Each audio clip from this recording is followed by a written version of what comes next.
తండ్రి పరిశుద్ధ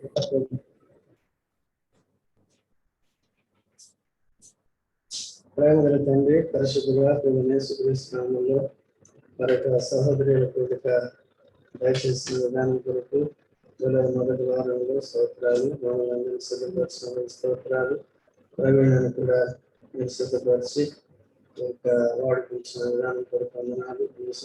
చెప్పుకుంటున్నాం. విధంగా అభిషేకించి వాడుతుంది. తన నోట్లో మీ నోట్లు ఉంచండి. తన నోటికి తోడుగా ఉందని వినే నోట్లందరికీ కూడా గ్రహించి ఆ ప్రకారం జీవించగలిగే శక్తిని దయచేయమని వందనాలు చెల్లిస్తూ అనేక శక్తిని లభిస్తూ ప్రభువైన యేసుక్రీస్తు నామములో ప్రార్థిస్తున్నాం తండ్రి. ఆమేన్. ఆమేన్. అందరికీ praise lord.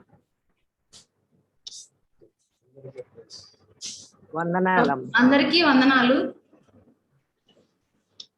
Greetings to you all in the name of Lord Jesus Christ. ప్రభువైన యేసుక్రీస్తు వారి నామములో మీ అందరికీ వందనాలు.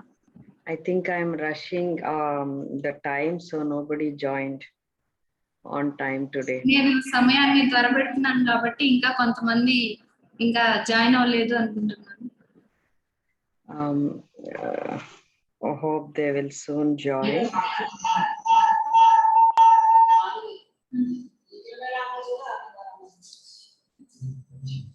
So,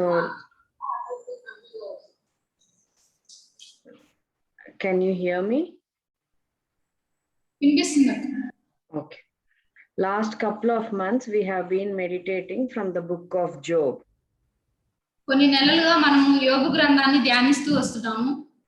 And we meditated few verses from chapter 1 of Job.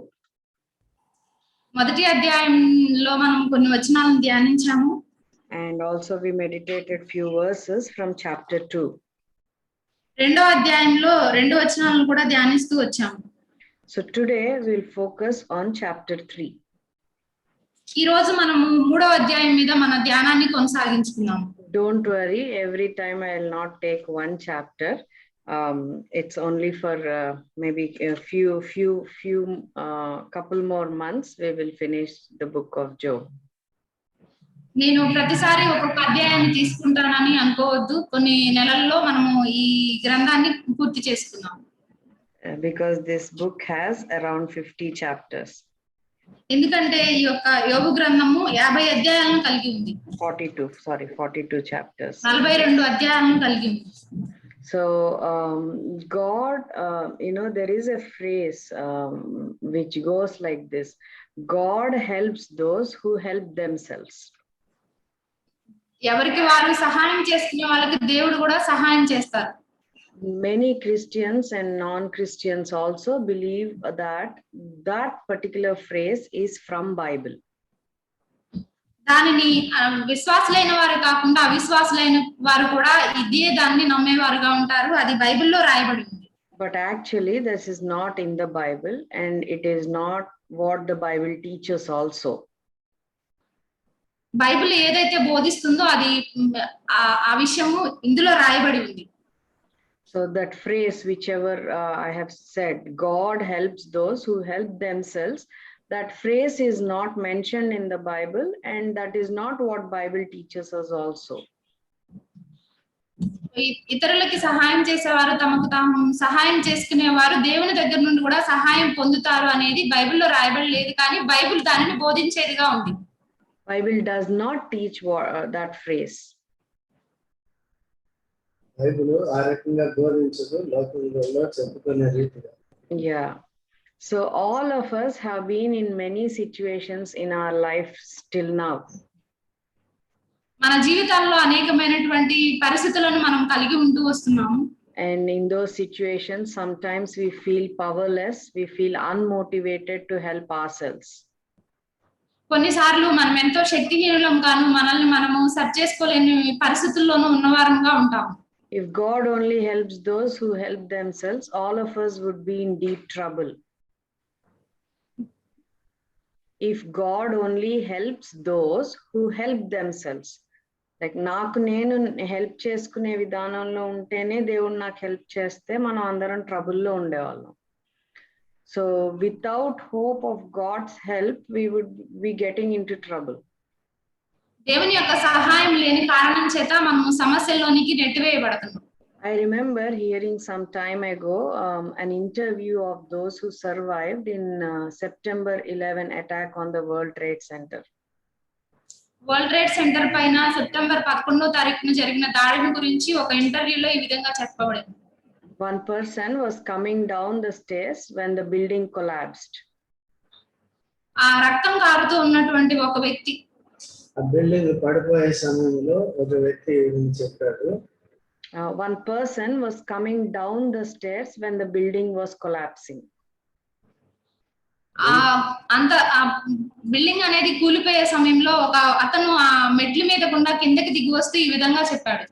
That person was trapped between concrete and steel. That World Trade Center was completely built of steel and concrete.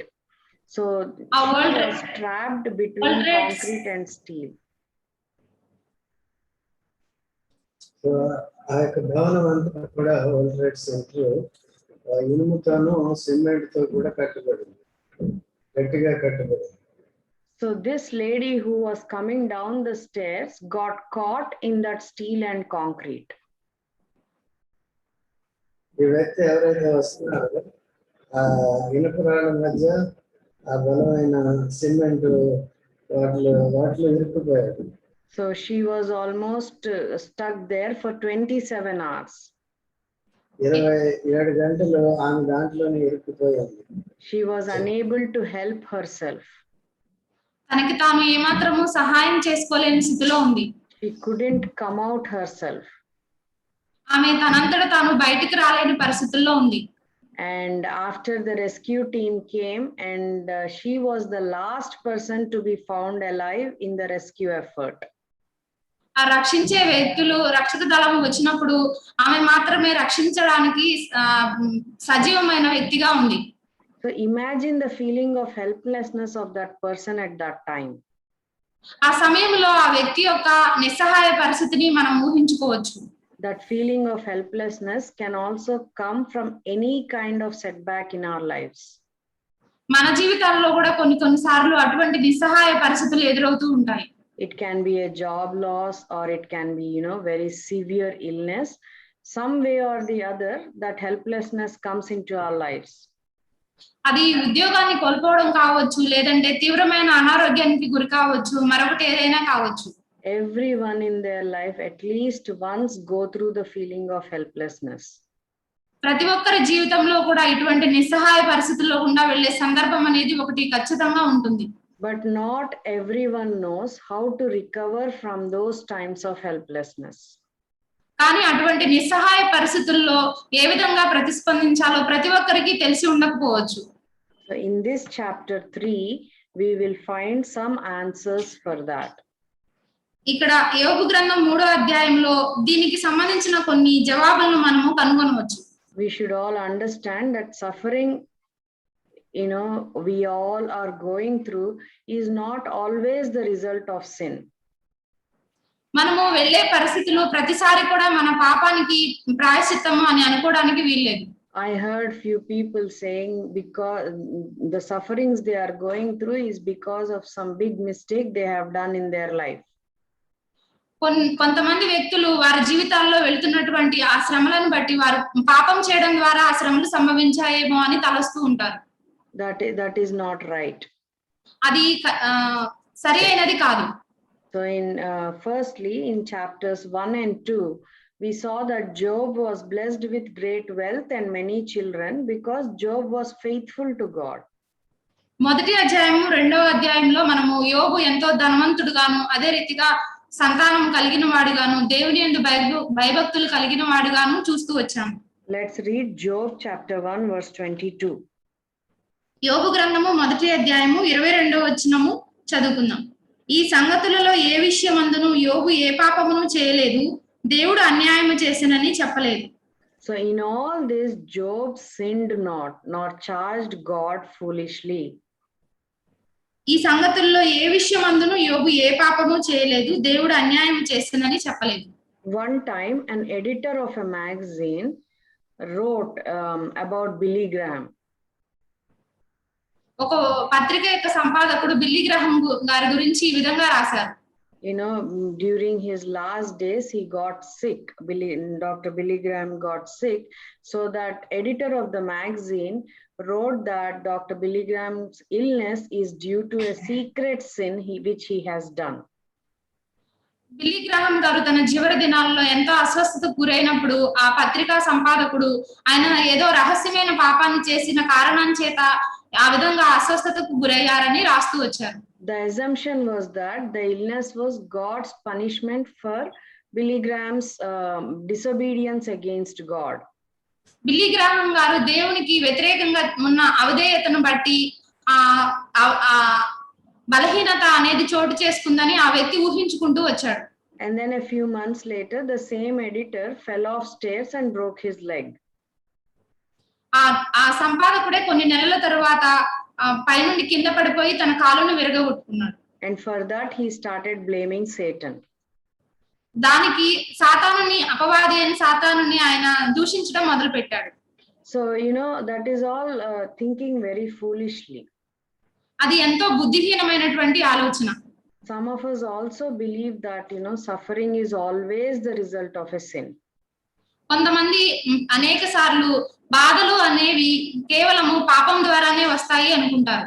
Or some of the sins which we have done in the past, because of that we are suffering now. అంతకు ముందు జీవితంలో మనం చేసినటువంటి పాపాలను బట్టి ఇప్పుడు శిక్షించబడుతున్నాము అనుకుంటారు. But that is not how it is. అది అంత సరైనది కాదు.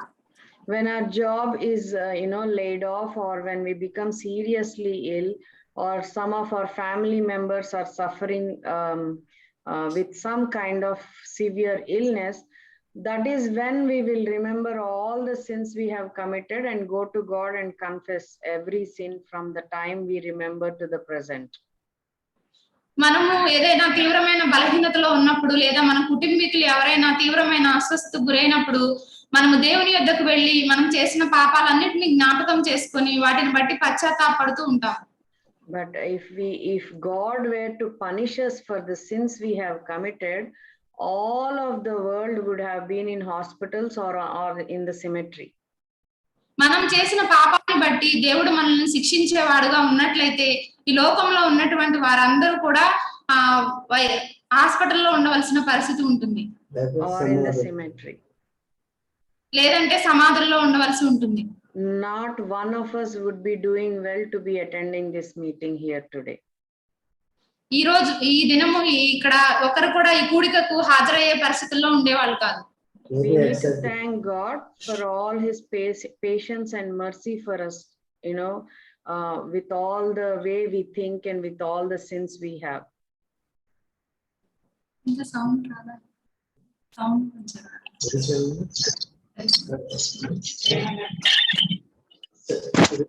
I can't hear. Can you hear me now? Yeah. Okay. So I was saying we need to thank God for all his patience and mercy rather than believing that our sins are the reason for our suffering. దేవుని యొక్క దీర్ఘశాంతాన్ని బట్టి కృపను బట్టి మనం దేవునికి ఎంతగానో కృతజ్ఞతాస్తుతులు చెల్లించాలి. ఎందుకంటే మన పాపాలను బట్టి ఆయన మనల్ని శిక్షించేవారు కాదు. So in chapter 3 we notice Job is lamenting. ఇక్కడ 3వ అధ్యాయంలో యోబు మాట్లాడుతూ ఉన్నాడు.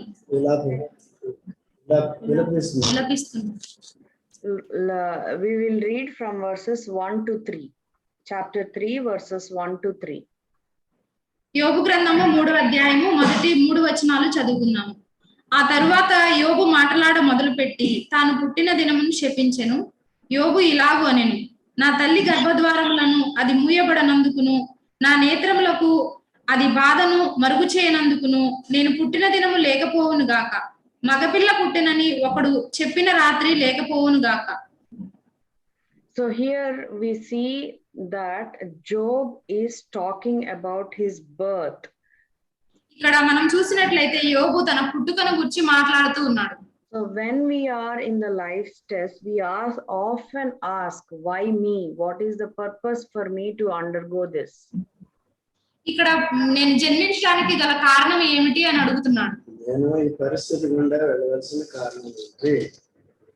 Yeah, no, not Job here, but if we are going through some test, that is what we question ourselves. Why me? Why God has chosen me to test? Or what is the purpose for me to undergo this test? మనం ఏదైనా శ్రమ గుండా వెళ్ళుచున్నప్పుడు కూడా దేవుడు నాకే ఎందుకు ఈ శ్రమను అనుమతించాడు అని మనల్ని మనం ప్రశ్నించే వారంగా ఉంటాం. When we also say, why can't I learn a lesson some other way, not so much painful, but some other way, why God didn't allow me? ఇంకొక రకంగా దేవుడు దీనిని ఎందుకు అనుమతించారు, దీని ద్వారా నేను ఏం నేర్చుకోగలను అనే దానిని మనం ఆలోచించాం. When we cannot find answer for our questions, that is when we start cursing God and or long for death. When we cannot find answer to any of our questions which we have, then we start cursing God, or we long to die. మనం కలిగి ఉన్నటువంటి శ్రమలను బట్టి మనకు సమాధానం దొరకనప్పుడు మనం దేవుని దూషించే వారంగా ఉండి చనిపోవాలని ఆశిస్తాం. But we have to remember that there is only one who can help us pass through the test we are going through. మనం వెళ్తున్నటువంటి ఆ పరిశోధనలో దేవుడు మాత్రమే మనకు సహాయం చేయగలడు అనే విషయాన్ని మనం గుర్తించుకోవాలి. Here in the starting verses, we don't see Job cursing God. ఇక్కడ మొదటి వచనాల్లో యోబు దేవుని శపించడం మనం చూడటం లేదు.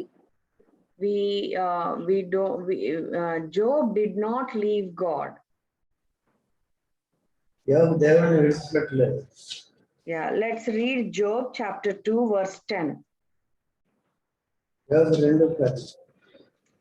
గ్రంథం 2వ అధ్యాయం 10వ వచనము. అందుకతడు మూర్ఖురాలు మాట్లాడినట్లు నీవు మాట్లాడుచున్నావు, మనము దేవుని వలన మేలు అనుభవించుదమా, కీడును మనము అనుభవింప తగదా అనెను. ఈ సంగతులలో ఏ విషయమందును యోబు నోటి మాటతోనైనను పాపము చేయలేదు. So he did not even sin or say anything about God or curse God. ఆయన తన నోటి మాటతో ఎటువంటి పాపము చేయలేదు, అదే విధంగా దేవుణ్ణి ఎక్కడా కూడా దూషించలేదు. Job knew about God's goodness. That was the reason he did not question or say anything about God.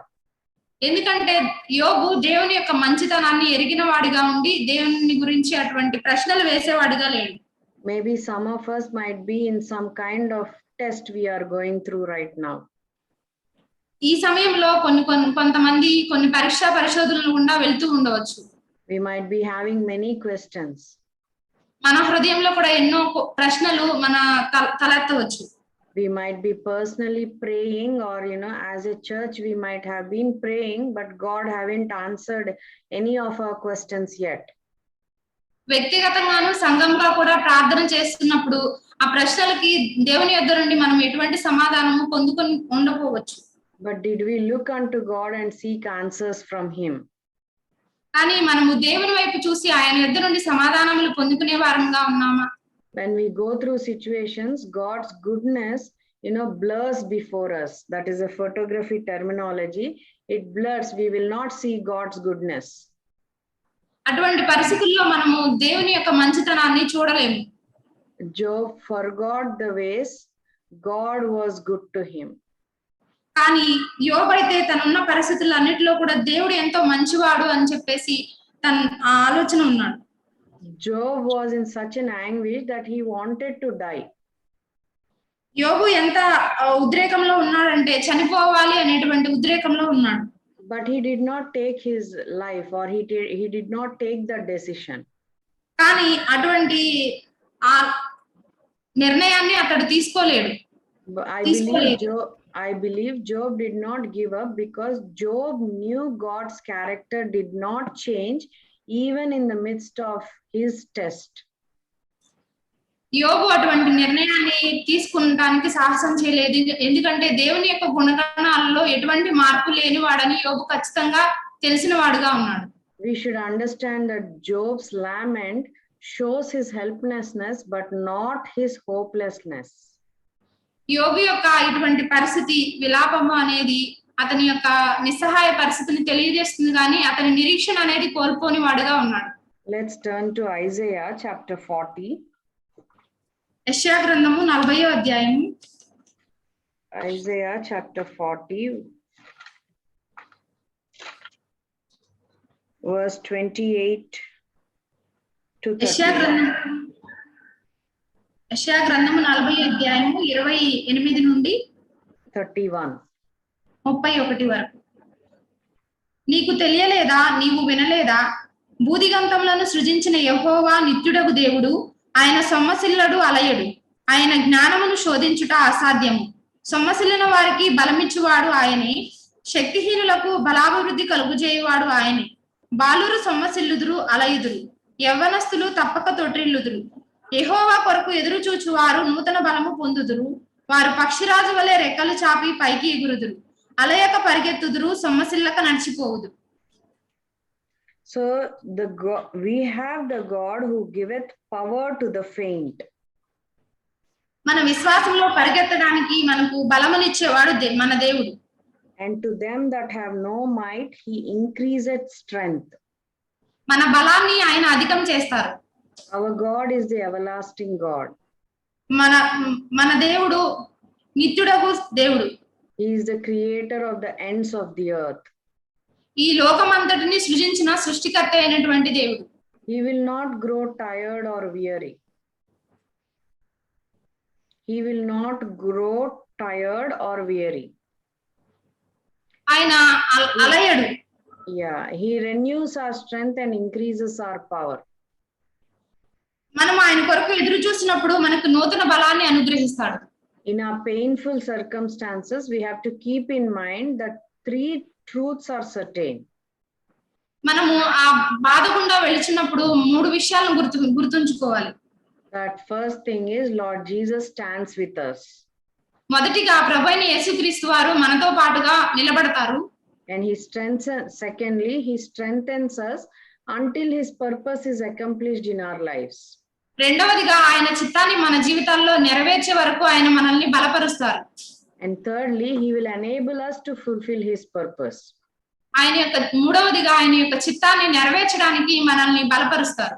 So let's look at 3 characteristics of God in which Job placed his hope. ఈ మూడు గుణగణాలను బట్టి యోబు తన నిరీక్షణను కోల్పోని వాడిగా ఉన్నాడు.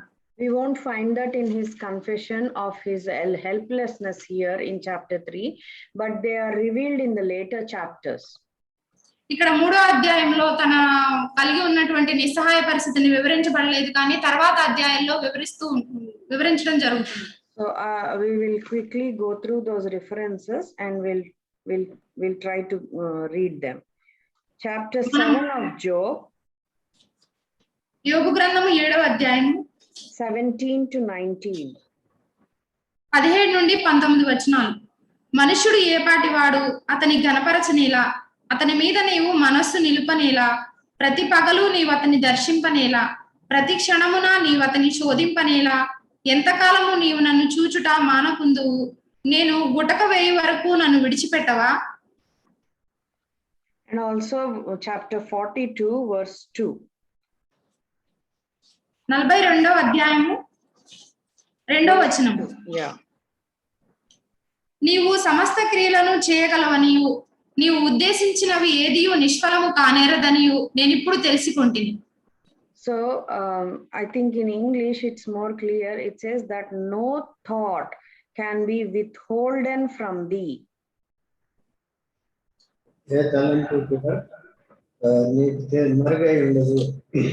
Yeah, so Job placed his hope in God's sovereignty.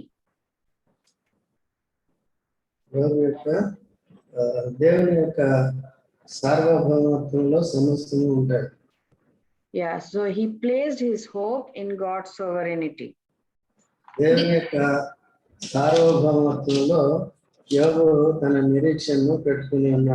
By God's sovereignty, we are saying that God is in control.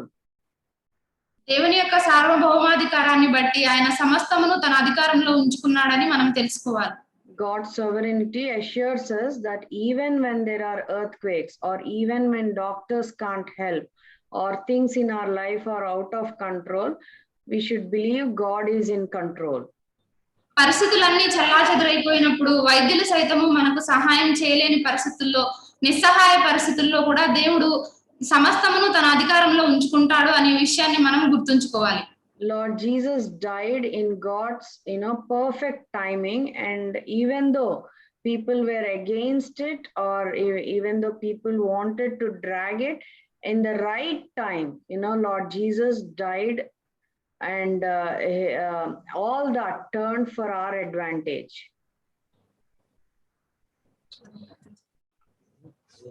అన్ని సమస్తాన్ని కూడా మనకు అనుకూలంగా దేవుడు మారుస్తాడు. Yeah, and Lord Jesus Christ died, buried, and rose again on the third day according to a plan. దేవుని యొక్క చిత్త ప్రకారంగానే ప్రభువైన యేసుక్రీస్తు వారు సిలువ పైన చనిపోయారు, సమాధి చేయబడ్డారు, మరియు మూడో దినమున తిరిగి లేచారు. Though many people raised against him, God the Father had a plan, and it was fulfilled exactly at the right time. ఎంతో మంది ఈ విధంగా తిరిగి లేచిన people raised against Lord Jesus. ప్రభువైన యేసుక్రీస్తు వారికి వ్యతిరేకంగా అనేక మంది లేచినప్పటికీ కూడా తండ్రి అయిన యెహోవా యేసు ప్రభు పట్ల ఒక ప్రత్యేకమైనటువంటి ఉద్దేశాన్ని కలిగి ఉన్నారు. And God was in absolute control over every detail of Lord Jesus' life. ప్రభువైన యేసుక్రీస్తు జీవితంలో ఉన్నటువంటి ప్రతి ఒక్క భాగంలోనూ దేవుడైన యెహోవా ఒక ప్రత్యేకమైనటువంటి ప్రణాళికను కలిగి సమస్తమును ఆయన అధికారంలో ఉంచుకున్నారు. So God is in control of everything, even today in our lives. మన జీవితాల్లో కూడా నేటికి ప్రతి దానిని దేవుని యొక్క అధికారంలో ఉంచుకొని ఉన్నారు. Whatever situation we are going through, we should understand that the situation is under the control of God. మనం ఎటువంటి పరిస్థితుల్లో గుండా వెళ్ళినప్పటికీ కూడా ఆ పరిస్థితి అంతటిని దేవుడు తన అధికారంలో ఉంచుకున్నారు అనే విషయాన్ని మనం గుర్తుంచుకోవాలి. Secondly, Job placed his hope in God's righteousness. రెండవదిగా యోబు దేవుని యొక్క యథార్థత మీద తన నిరీక్షణను ఉంచుకున్నాడు. Job chapter 4, యోబు గ్రంథం 4వ అధ్యాయము verse 17. 17వ వచనము. తాము సృజించిన వాని సన్నిధిని నరులు పవిత్రులగుదురా? And also chapter 8, verse 3. 8వ అధ్యాయము 3వ వచనము. దేవుడు న్యాయ విధిని రద్దుపరచునా? సర్వశక్తుడగు దేవుడు న్యాయమును రద్దుపరచునా? And also chapter 12, verse 13. 12వ అధ్యాయము 13వ వచనము. జ్ఞాన శౌర్యములు ఆయన యొద్ద ఉన్నవి, ఆలోచనయు వివేచనయు ఆయనకు కలవు. So Job placed his hope in God's righteousness. యోబు తన నిరీక్షణను యథార్థవంతుడైనటువంటి దేవుని మీద ఉంచుకున్నాడు. So when we speak of God's righteousness, we are speaking about the fact that God will always do what is right. దేవుని యొక్క యథార్థతను, నీతిని మనం చూసినట్లయితే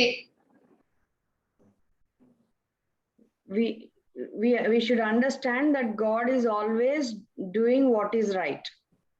ఏదైతే సరియైనదో ఎల్లప్పుడూ దాన్నే చేసేవాడుగా ఉంటారు. Psalm chapter 9, కీర్తనల గ్రంథము 9వ అధ్యాయము verse 4. 4వ వచనం. కాబట్టి నా శత్రువులు వెనుకకు మళ్ళుదురు, నీ సన్నిధిని వారు జోగిపడి నశింతురు. That is verse 3. Verse 4, for thou hast maintained my right and my cause, thou satest in the throne judging right. నీవు అన్యజనులను గద్దించి ఉన్నావు, దుష్టులను నశింపజేసి ఉన్నావు, వారి పేరు ఎన్నటికీ నుండకుండా తుడుపు పెట్టి ఉన్నావు. That is verse 5, but I was saying verse 4. In Telugu, is it not verse 4? కాబట్టి నా శత్రువులు వెనుకకు మళ్ళుదురు, నా సన్నిధిని వారు జోగిపడి నశింతురు. Okay. In English, it is verse 4, for thou hast maintained my right and my cause, thou satest in the throne judging right. 3వ వచనం.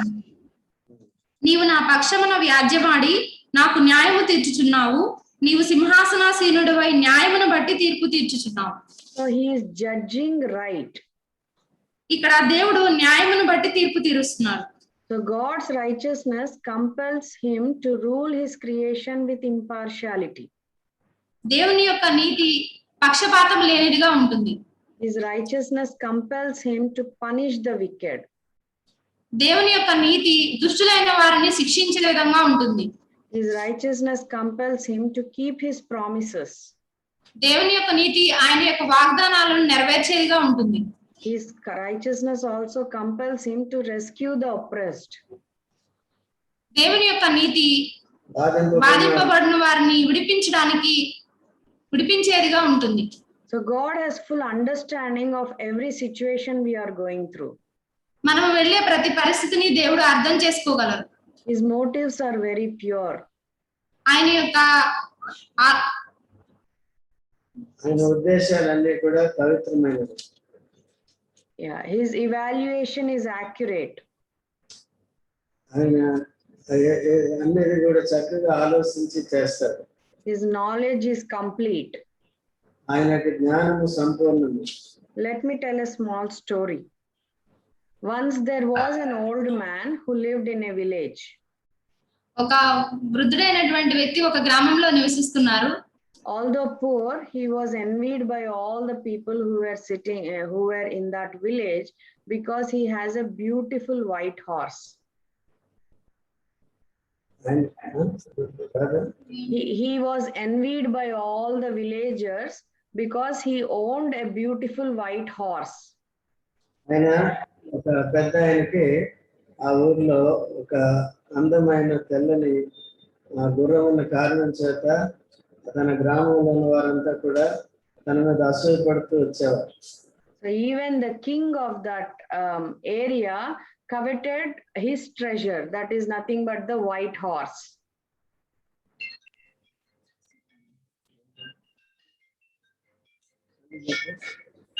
Even the king in that area coveted for the treasure he was having, for the treasure the old man was having. అక్కడున్న రాజు కూడా ఆ యొక్క పెద్ద ఆయనకున్న ఆస్తిని అంతటిని కూడా ధనాన్ని కూడా తాను కోరుకుంటూ వచ్చాడు.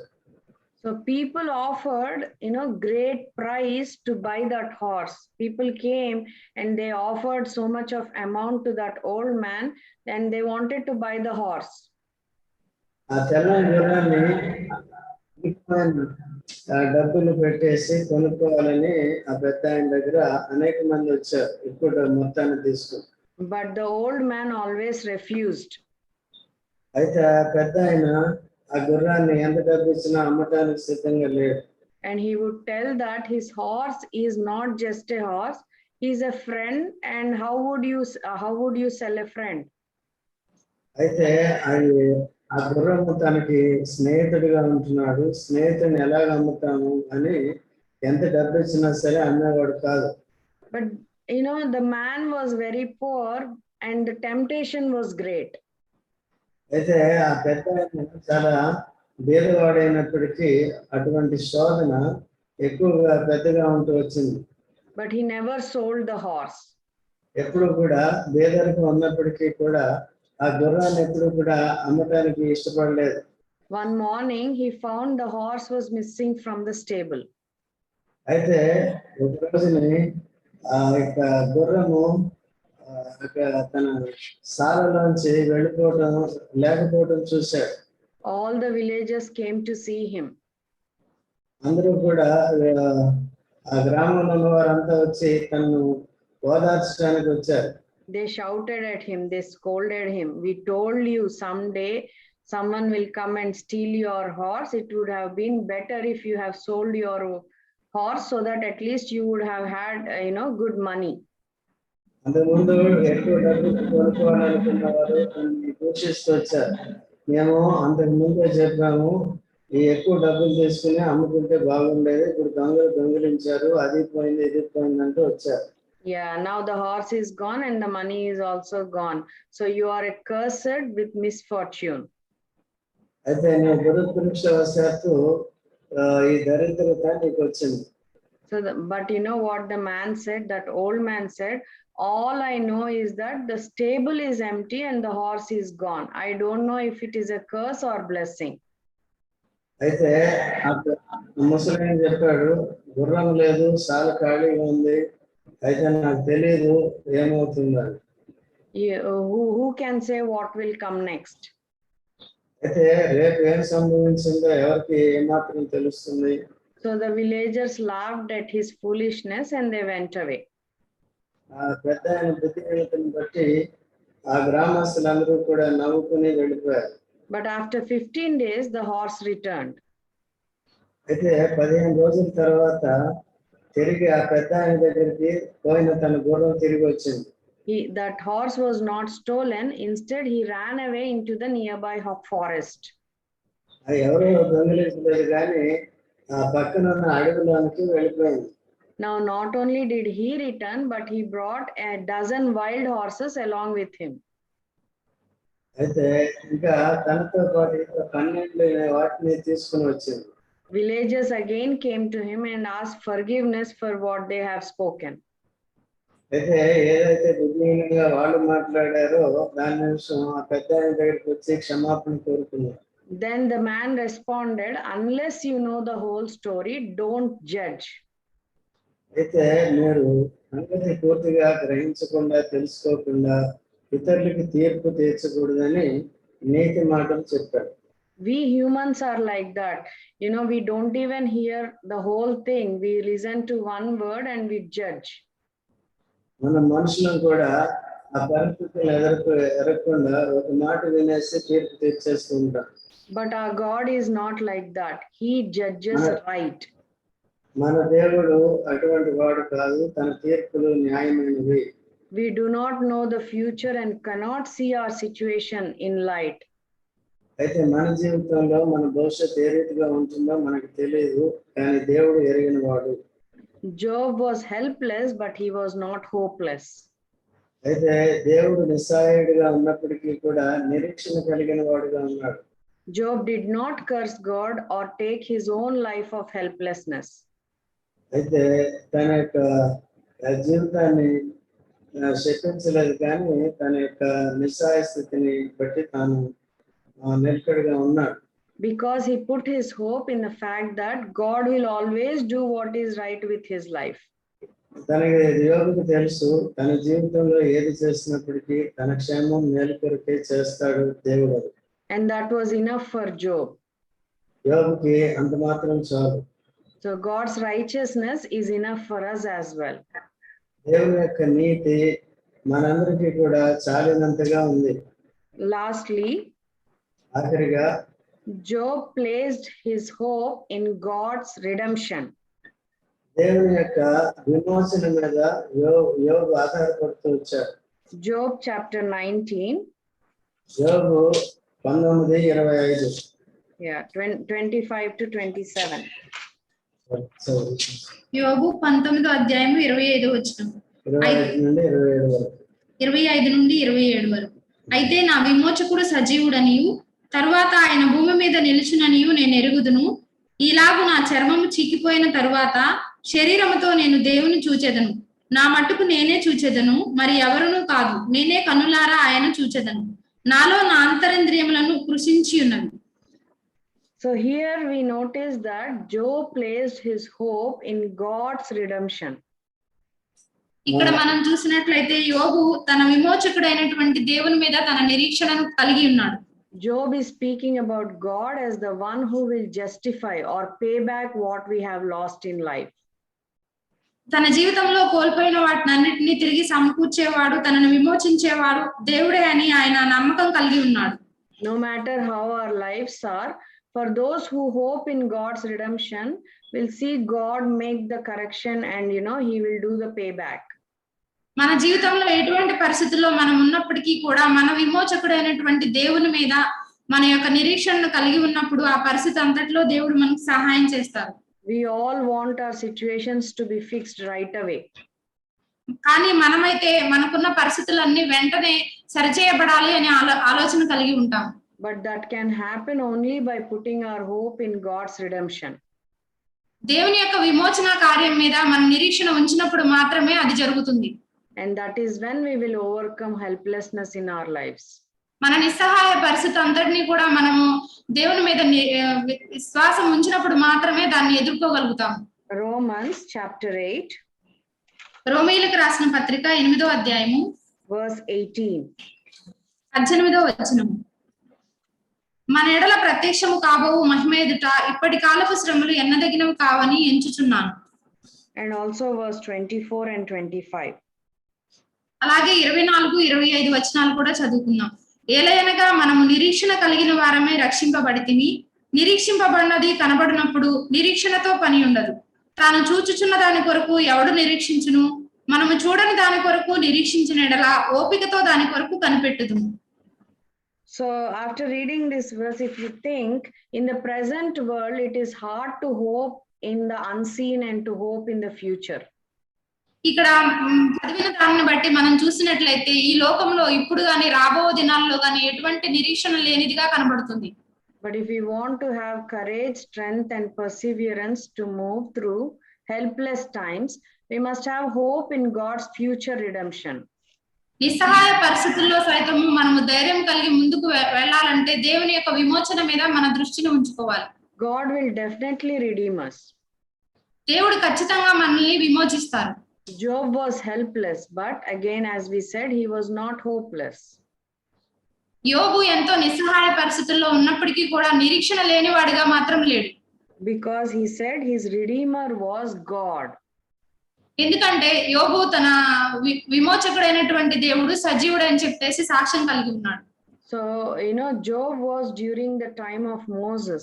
Job is that old. So after many years of Job, we see that God revealed Lord Jesus Christ as Redeemer for all humans. యోబు మోషే కంటే కూడా ముందుగా ఉన్నటువంటి ఆ కాలాల్లో ఆ సమకాలంలో ఉన్నటువంటి వ్యక్తిగా ఉన్నాడు. కానీ అటువంటి దినాల్లోనే మన విమోచకుడైనటువంటి యేసు ప్రభు వారి గురించి కూడా మాట్లాడుతూ ఉన్నారు. No, what I'm saying is, though Job persevered as God as his Redeemer, after many years after Job, God revealed Lord Jesus Christ as Redeemer for all humans. యోబు అయితే తన విమోచకుడు సజీవుడు అని చెప్తున్నారు, కానీ మన కొరకు యోబు కాలం తర్వాత అనేక సంవత్సరాల తర్వాత మన ప్రభువైన యేసుక్రీస్తు వారిని మనకు బయలుపరిచారు. So Lord Jesus Christ is our hope of God's redemption. మన విమోచకుడైనటువంటి ప్రభువైన యేసుక్రీస్తు వారే మన నిరీక్షణ. So God promises to repay much more in our lives like he did in the life of Job. యోబు జీవితంలో చేసిన విధంగానే మన జీవితాల్లో కూడా చేయడానికి ఆయన సమర్థుడు. But all that will happen only if we have hope in God's redemption as Job did. యోబు ఏ విధంగా దేవుని మీద నిరీక్షణ కలిగి ఉన్నాడో, తనను విమోచిస్తాడనే నిరీక్షణ కలిగి ఉన్నాడో, అదే రీతిగా మనం కూడా అటువంటి నిరీక్షణ కలిగి ఉండాలి. The hope that Job had, we all should have. యోబు కలిగినటువంటి నిరీక్షణ మనం కూడా కలిగి ఉండాలి. Our hope rests on God's character of sovereignty and righteousness and God's promise of redemption. దేవుని యొక్క సార్వభౌమాధికారం మీద, నీతి మీద, ఆయన యొక్క విమోచన మీద మన దృష్టి అనేది ఉండాలి.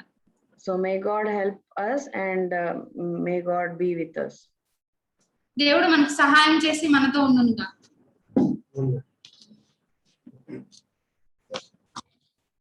ప్రేమగల తండ్రి, పరిశుద్ధుడైన దేవా, మా ప్రభువైన యేసుక్రీస్తు నామములో ఇంతవరకు ప్రవీణను పరిస్థితుల్లో వాడుకున్నారు. మీకు స్తోత్రం. విడుదల చేసిన తలంపులను బట్టి మీకు వందనాలు. యోబు యొక్క జీవితాన్ని బట్టి స్తోత్రాలు.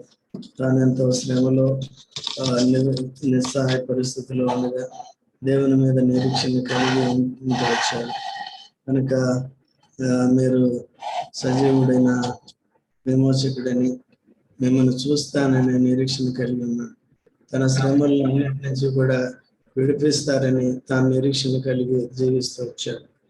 కనుక మమ్మల్ని కూడా విమోచించడానికి, మా యొక్క పాపము నుండి, మా యొక్క నరక శిక్ష నుండి, ఈ లోకంలో మేము కలిగి ఉండే శ్రమలన్నిటి నుంచి కూడా విమోచించుటకు యేసు ప్రభుని పంపించినందుకు స్తోత్రాలు.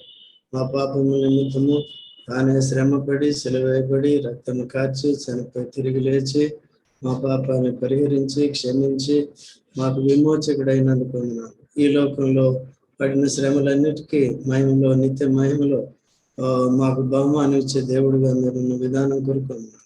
ప్రతి పరిస్థితిలో మేము చెదిరిపోకుండా బెదిరిపోకుండా ఇటు వెళ్ళిపోకుండా మా విమోచకుడు యేసుప్రభు సజీవుడని యోబు వలె మేము కూడా నిరీక్షణ కలిగి ప్రతి పరిస్థితిలో ప్రార్థన ద్వారా నిరీక్షణతో తన మీద ఆధారపడి అన్నిటి మీద విజయాన్ని పొంది సంతోషంగా జీవించి యేసుప్రభుని చేరుకునే వరకు కూడా మీరు తోడుగా ఉండి సహాయపడుతుంది. విన్న వాక్యానికి మా హృదయాలు నీరు కట్టి ఫలింపచేయండి. ప్రతికూల పరిస్థితులు వచ్చినప్పుడు మీ మీద ఆధారపడటానికి ప్రవీణను కూడా దీవించము, కుటుంబాన్ని కూడా దీవించండి. ఇంతవరకు కాపాడు భద్రపరిచారు, భవిష్యత్తులో తోడు వచ్చిన వారందరిని బట్టి స్తోత్రాలు చెల్లిస్తూ మిగతా సమయాన్ని ఆశీర్వదించమని ప్రభువైన యేసుక్రీస్తు నామములో ప్రార్థిస్తున్నాము తండ్రి. ఆమేన్.